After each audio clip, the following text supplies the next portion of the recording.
so we're just driving down the old track to the church now, and I love this road. It just feels incredibly ancient, and the view at the moment is absolutely stunning. I'm trying to keep an eye out for little lambs as well. There's loads back where I live, but I can't see any here. There we go, there's the yew trees. So the yew trees are said to be between, I think it was 3,000 to 5,000 years old, some of them, and it points towards an older Celtic place of worship, as yew trees are very sacred to the Celtic druids. They saw them as incredible beings where you could connect to the other world. Right, let's park up. The life of a content creator, especially one which focuses on nature, is usually getting ready in the car. Thankfully this car has blacked out windows at the back, so if I ever need to get changed. But yeah, quickly doing some makeup because I still have, although the sun has done something to my skin these last few days, it's still a bit wintry. Yeah, so quick bit of makeup in the car and then we're going to head into the church. Okay guys, so today I decided to do a vlog for the first time ever, because why not, eh? We are at St Mary's Church in the Conway Valley, which is a 13th century medieval church, and it sits in the northeasterly corner of a 2,000-year-old Roman fort called Canovium. Now I'm here filming for just a video for Instagram and TikTok, but I wanted to do a longer style video because there is just so much rich history and information about this church and its surrounding landscape. I mean, look at the view just from the car park.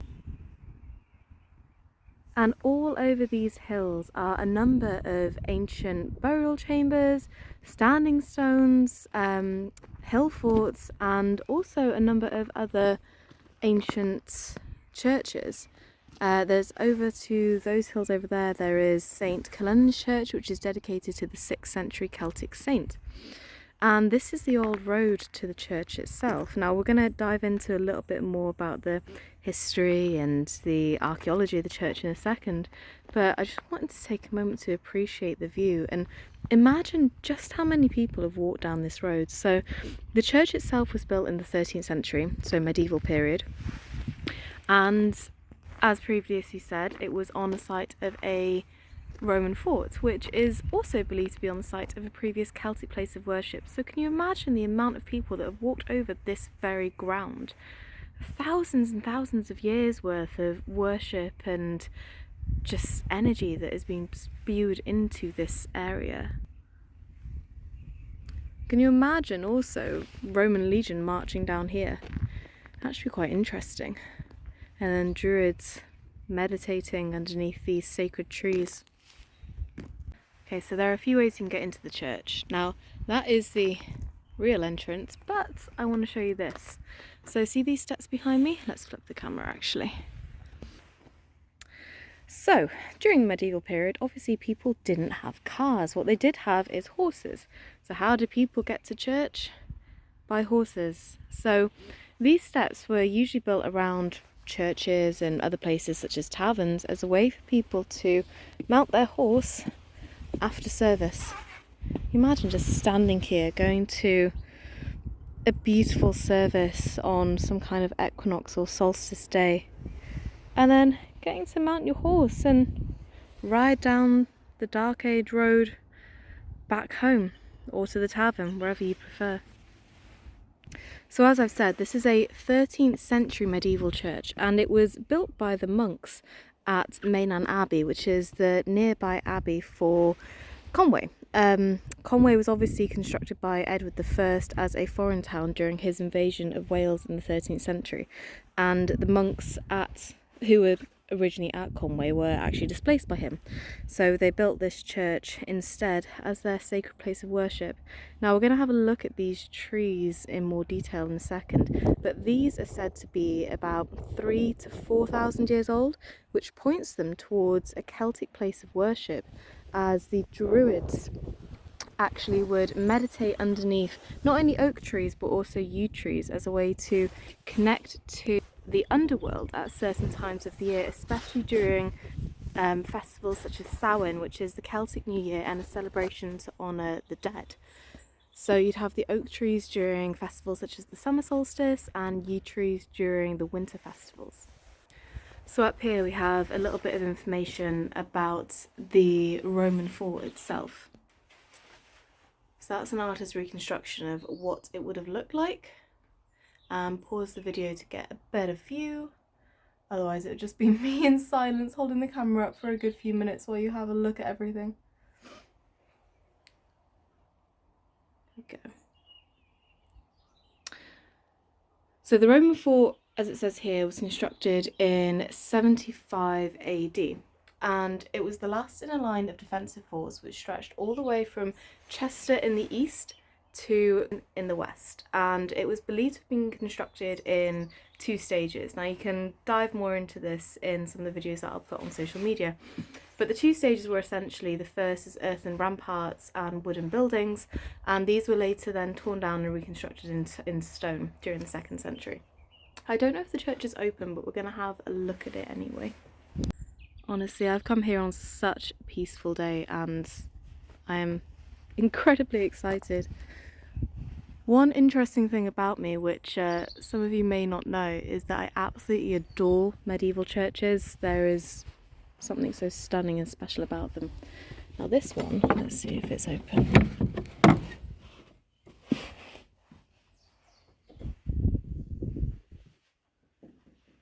Oh, it's been a while since I've been in here.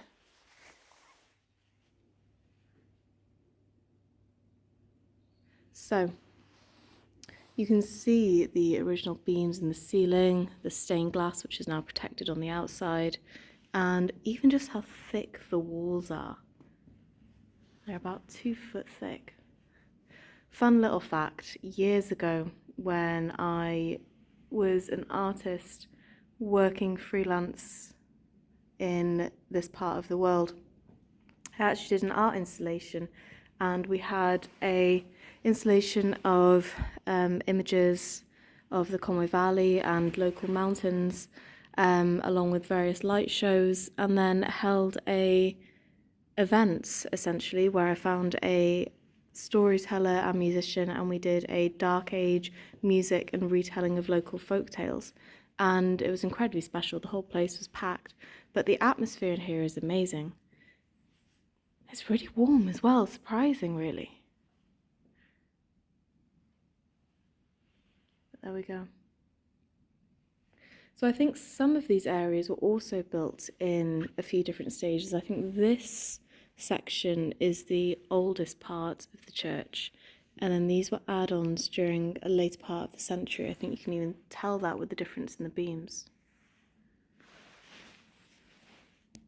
In the Conway Valley especially, there is, as I said, a number of these ancient medieval churches, and the vicars that look after them are actually really interested in Celtic Christianity. So a lot of the time they hold Celtic Christianity services. There's one coming up in St. Column's Church on Easter Sunday. They're only held a few times a year.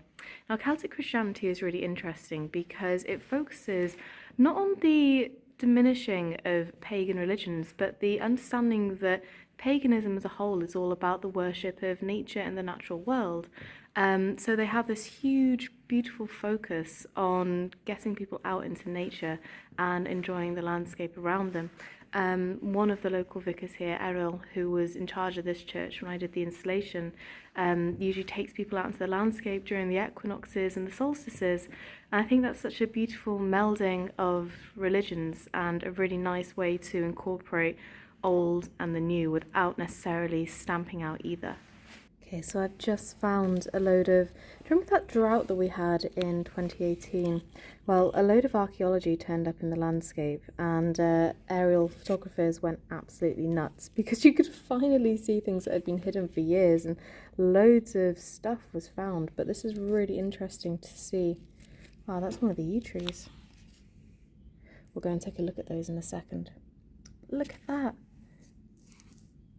I mean, it doesn't look like much from above, but this would have been thriving back in its day. And especially a really important place to even have a bathhouse. I mean, there was a vicus here as well, which is a civilian settlement where most likely the families of soldiers would have lived. Now, although this Roman fort was governed by a legion, it was an auxiliary fort, and auxiliary soldiers would have lived here. Auxiliary soldiers were usually soldiers who signed up voluntarily, with the incentive being that after 25 years of service they would be granted Roman citizenship, which during the time of the Roman occupation of Britain was actually quite a important thing. And these people then became known as Romano-British. However, you would have had people from all over the world, which lent their different fighting styles to the Roman legion, which was actually quite important at the time, especially when the Romans decided to invade a multitude of other cultures. So before we head out to look at the ramparts and the ancient yew trees and everything else, I want to tell you a little bit of a ghost story.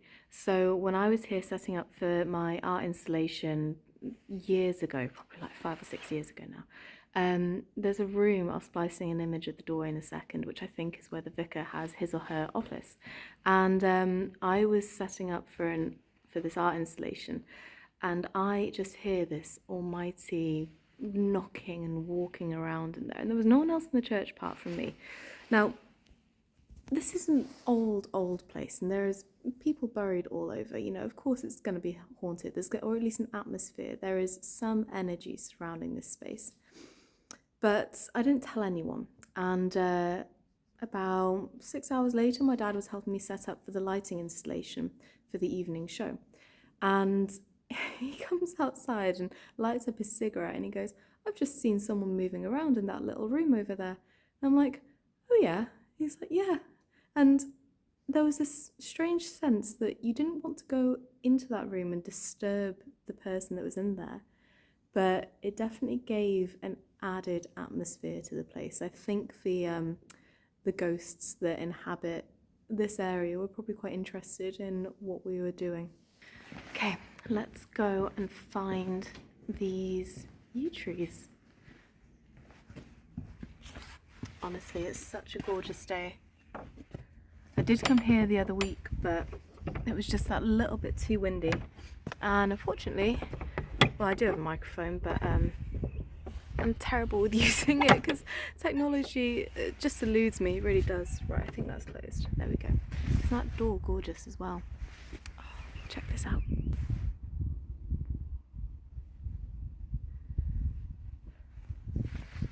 I mean, no matter what anyone says, old churches, especially medieval churches, there is something incredibly sacred about them, and especially when they're on a site such as this. I mean, the history and archaeology that is underneath this earth is absolutely astounding, and I find it fascinating, I really do.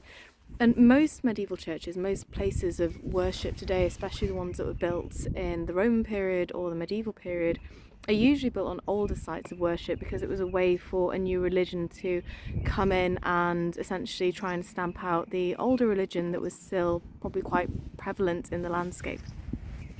There's some guys bird watching down there and I didn't realise. Oh well.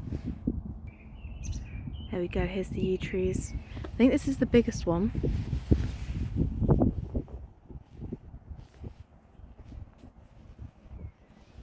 Yeah, that's old.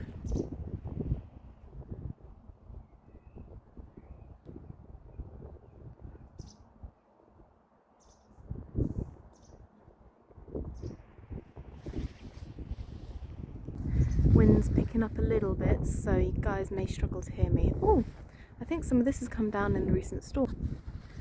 Possibly been turned to benches. Isn't it a gorgeous wood as well, when the bark comes off it? So the reason yew trees... Oh, so look at that view. Sorry, look at that view. I'm getting so distracted by the view. I keep forgetting to actually give you guys any of the information. So the reason yew trees were associated with the dark half of the year and the Celtic festivals of Samhain or Nos an Calan Gaeaf, the precursor to our modern day Halloween, is because they rot from the inside out. So they're a symbol of everlasting life during the depths of winter, but also life, death and rebirth. And which is also why they were used as places to connect to the Celtic realm of the underworld. Okay, let's see if we can get up onto the wall and have a look at some of these ramparts. Okay. Oh, you can't quite see them from here. I'll have to possibly catch them on the way out. You can get a little bit of a incentive in the structure though. So down there is the A road, which is where you're probably hearing a little bit of noise. But yeah, what an amazing place for a fort, a church, and yeah, a druidic site of worship potentially. I mean, you can see why they saw it as such a sacred place. Okay, back in the car, and oh, there's a fire on the mountain. Check that out. So the farmers would, around this time of year, they usually set fire to the hills. It's a way of burning the brush to make sure that they create like a natural fire break. However, it's quite late in the year. Anyway, bye church. You are gorgeous. Honestly, it's probably one of my favourite medieval churches that I've visited so far anyway. And if we take it really slowly around here, I am going to show you guys some of the earthen ramparts just before we finish the video and I drive home and get on with work. Also, sorry about the noise of the engine, it is a diesel engine. As I was saying earlier, just imagine the amount of people that have walked down this road. You know, Roman soldiers, medieval monks, possibly even Celtic druids. The view has not changed. I mean, maybe a few more trees have grown up or been torn down, but relatively everything's stayed more or less the same. Right, I think here we can get a good view of the ramparts, so let me just pause. God, it's cold.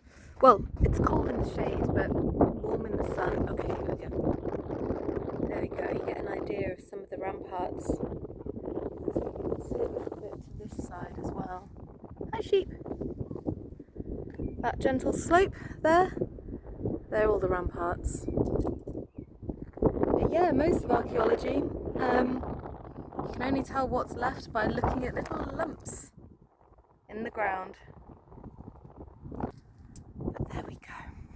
Right, back in the car because for some reason I took my jumper off.